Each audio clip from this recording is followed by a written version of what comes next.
একটা জিনিস গুরুত্বপূর্ণ জিনিস হলো এটা কি, এই যে এটা একদম আচ্ছা ভাই এটা ফিল্টার এরকম আমাদের আছে বাতাসটা ফ্রেশ করে লাভ নেই, এটা মনে নাই সেটা বলতে হবে। মনে এয়ার ফিল্টারের কাজ কি, মানে ওই বাতাসটা পুরোপুরি ফ্রেশ করে ইঞ্জিনের ভিতরে ময়লা লাগলে ওটা যখন হাওয়ার দোকান দেয় ওটা পরিষ্কার করতে হবে। যদি হাওয়ার দোকান না পাওয়া যায় তাহলে হাতে থাবা মেরে এয়ার ফিল্টার গাড়ি যদি একটু কাঁপাকাঁপি বেশি করতে হবে তাহলে আমরা প্রথম পদক্ষেপ নিবো এয়ার ফিল্টারটা একটু ওয়াশ করাবো, ঠিক আছে? ওয়াশ করানোর পরে যদি কাঁপাকাঁপি অন্য যাবে ওটা চাবি নিতে হয় না, সিলিন্ডারে আর চাবির মতো চাবি ভিতরে একটা চাবির মতো। আচ্ছা তাহলে এই এয়ার ফিল্টারের কাজ কি? ময়লা বাতাস ট্রান্সফার করা, বাতাস পরিষ্কার করে ট্রান্সফার করা, ভিতরে দেওয়া ইঞ্জিনকে বাতাস দেওয়া, ঠিক আছে? এয়ার ফিল্টারের কাজ। আর সবচেয়ে গুরুত্বপূর্ণ জিনিস কি বলছিলাম, এটা কি? যেটা রেডিয়েটরের এসি ফ্যান না, এসি ফ্যান না, রেডিয়েটরের ফ্যান।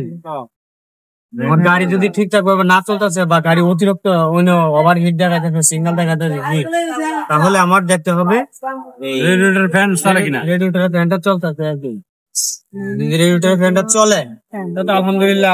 রেডিয়েটর ফ্যান থাকে ওইখানে, এসির ফ্যান এই জায়গা। ও এসি ফ্যান, এসি ফ্যান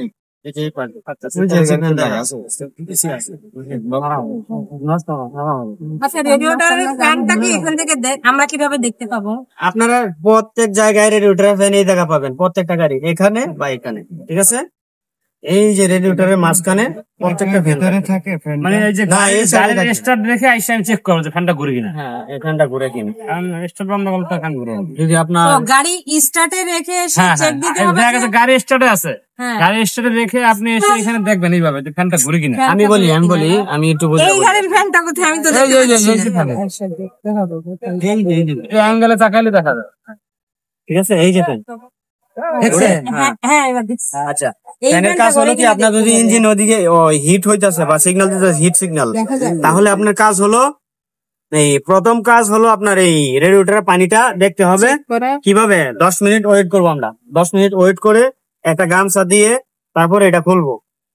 খোলার পরে একটা মানে অনেক গরম থাকবে, গরম পানি ছিটকে বের হবে, এর জন্য আমরা গামছাটা দিই। স্টার্ট বন্ধ করে 10 মিনিট ওয়েট করব। হ্যাঁ 10 মিনিট স্টার্ট বন্ধ করে, না স্টার্ট বন্ধ করে এটা গাড়ি যখন চলবে তখন 10 মিনিট ওয়েট করব। ওয়েট করার পরে আমরা দেখবো যে গামছা দিয়ে পানি, কাপড় দিয়ে পানি আছে কিনা, সকালে পানি দিছিলাম কিনা, ওটার মধ্যে পানি। আর পরে আপনি দেখবেন যে রেডিয়েটরের ফ্যানটা চলে কিনা, ইঞ্জিন সুইচ দেওয়ার পর রেডিয়েটরের ফ্যানটা চলে কিনা। চললে তো আলহামদুলিল্লাহ, না চললে রেডিয়েটরের পানি কমছে, ঠিক আছে?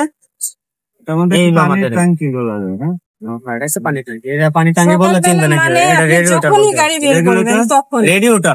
আপু শুনতেছেন তো? এটা সকালে চেক করতেও কি গরম থাকবে? না, সকালে তো ঠান্ডা, সব ঠান্ডা থাকবে সকালবেলা, সকালে সব ঠিক আছে, সব ঠান্ডা গাড়ি চলার পরে। আচ্ছা, তারপরে দিনে কয়বার পানি চেঞ্জ করতে ভালো লাগে? দিনে একবার, সকালবেলা শুধু করলেই হয়, পানি চেঞ্জ করা লাগবে না, পানি ও খাবে। হ্যাঁ, পানি চেক দেওয়া লাগবে সকালবেলা যে চেকটা দিবেন এটাই হচ্ছে মেইন চেক। আর সারাদিনে আপনি গরম অবস্থায় চেক দিতে পারবেন না, যেরকম মোবিলের কোনো মাপ পাবেন না গরম অবস্থায়। এই ব্রেক অয়েলের, পাওয়ার অয়েলের, এয়ার অয়েলের যখন কোনো কিছু মাপ পাবেন। কাটিতে সবসময় মোবিল সকালে